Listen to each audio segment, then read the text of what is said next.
All right, so for today's video on the bench, I have this Black & Decker 20 volt weed whacker, and this thing works. Power goes to the head, but the gearbox has let go.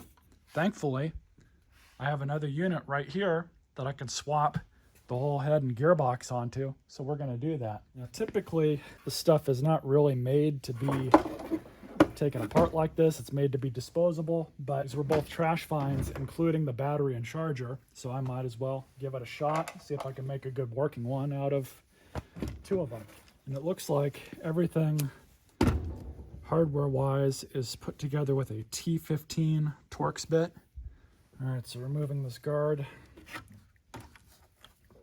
Looks like we just have a screw down here, Phillips screw. Things on there pretty tight. So now that that's off, I believe that's the only screw that's holding this on. So basically we just need to get a flathead into it now. And we have this tab right here that needs to be depressed. We'll see if I can do that.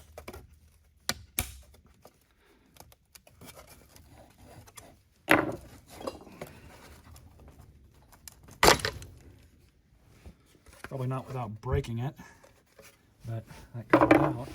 So now to gain access to the gearbox, you have all these perimeter screws around this that need to come out. And these are all the T15 Torx bit, it looks like.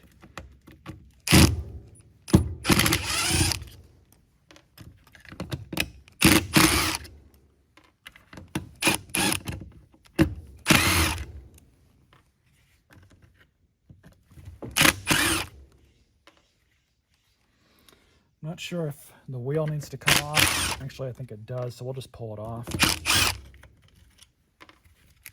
think there's a screw for that on the other side. Yep. Pull off the wheel too.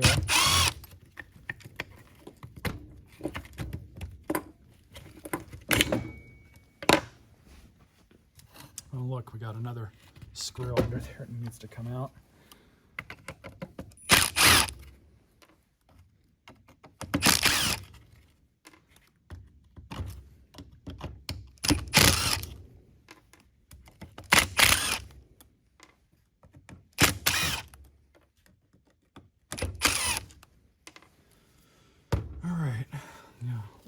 Look over. I think we're good. So we do have this sticker here. That'll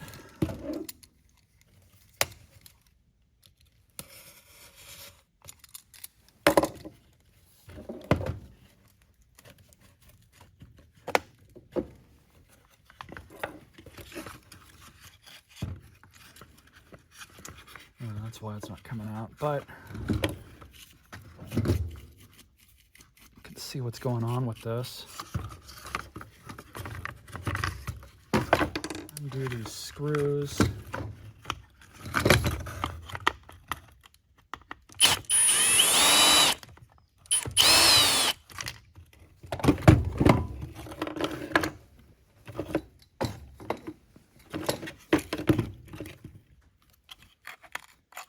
And that looks to be the issue. It's just flat out not making contact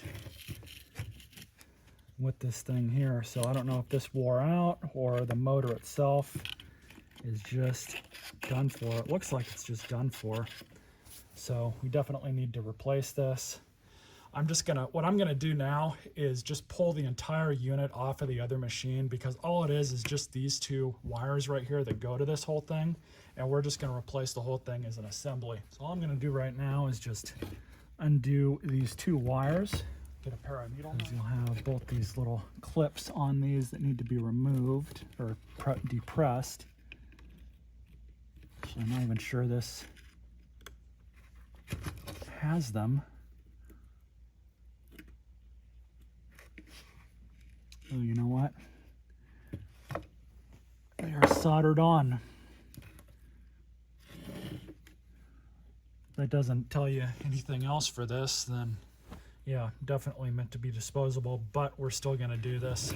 So I just gotta get out my soldering iron, heat up that solder, pull these out. I actually had to bring out Peter Weller for this job. So I got the first one off. So now just to pull off the second.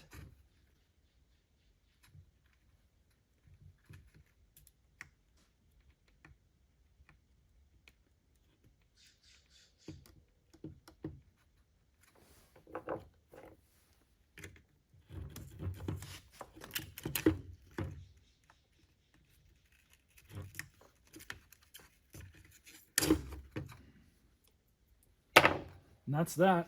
So now I just got to pull off the unit from the other piece, and there we go. All right, so I got the good gearbox. You can see the difference. I'm going to blow this out with some compressed air, just clean it up. It's nice and clean. So now all we got to do is just basically reconnect all the wiring. All right, so we'll get this thing ready. I'm going to put the wiring on first, and the red went up here towards the front. Looks like I'm gonna have to clean all of this up.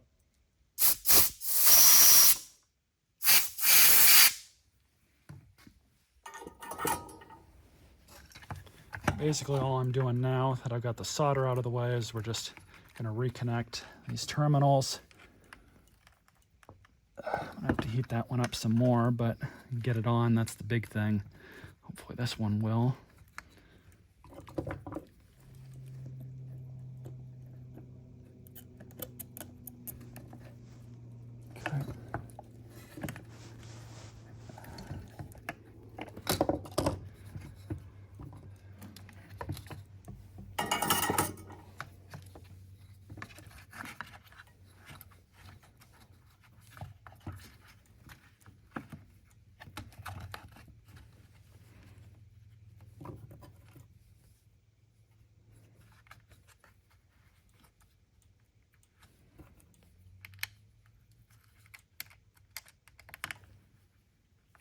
I'm just putting this on just so this thing will not slide all over the place when I'm trying to do this. So we still got this back one to get on.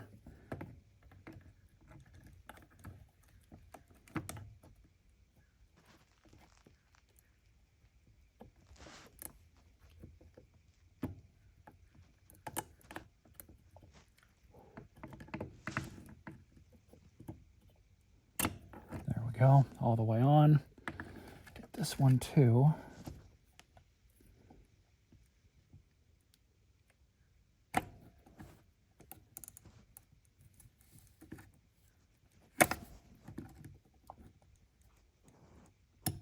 There we go.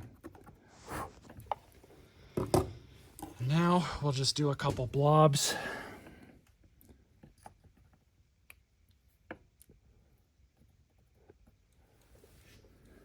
Nothing major, just enough.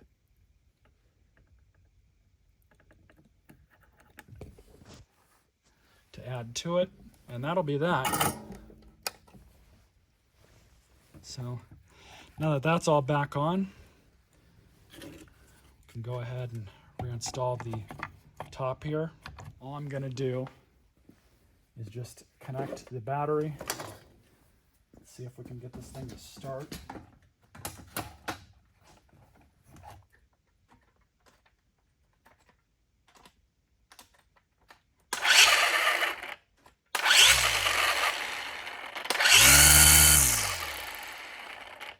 Good enough for me.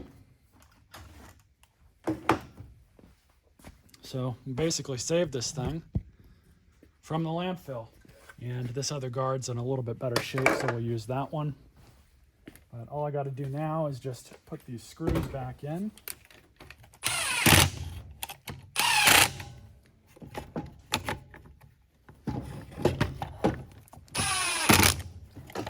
I don't think I'm actually going to put the guard back on it. It's kind of annoying dealing with a guard on such a cheap machine like this. So I'm looking over this, determining what the fail point was, and it looks like it's really simple. I think the motor got hot, causing this to go out just a little bit and bend that way away from the gear. But we also have another issue, likely because it got hot. The internal fan is completely separated from the motor shaft.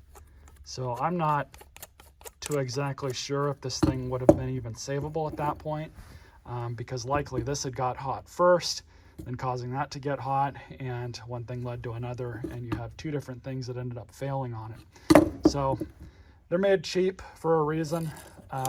Obviously what I did with this unit to save it, it's not really something that anybody's going to really want to do as far as the manufacturer is concerned. If it's under a warranty period and they actually honor the warranty, they'll likely just send you a brand new one and tell you to throw the other one away. But kind of is what it is. And of course, it looks like the failure point on these switches is not a surprise to me either. The switch is fine.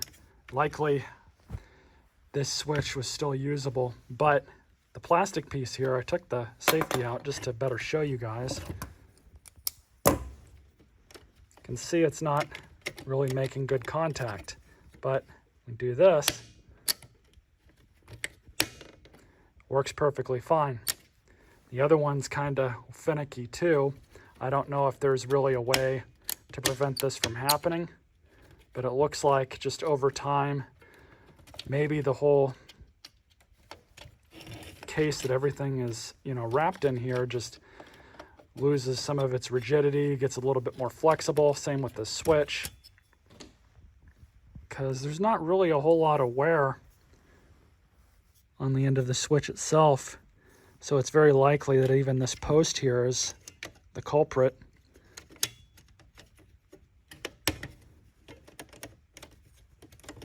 You can see how much this thing moves back and forth, and now it seems to be working again.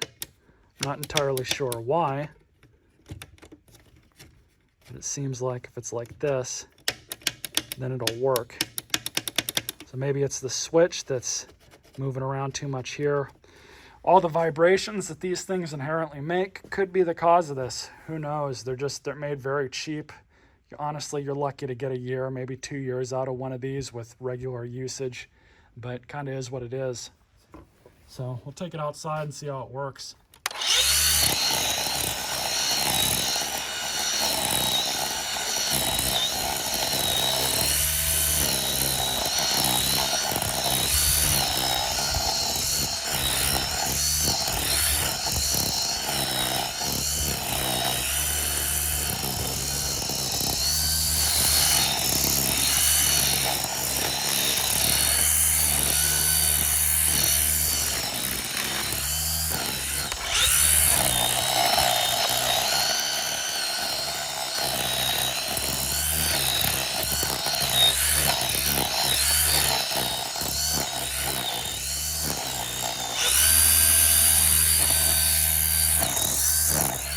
Work okay, but you can tell how cheap these units are.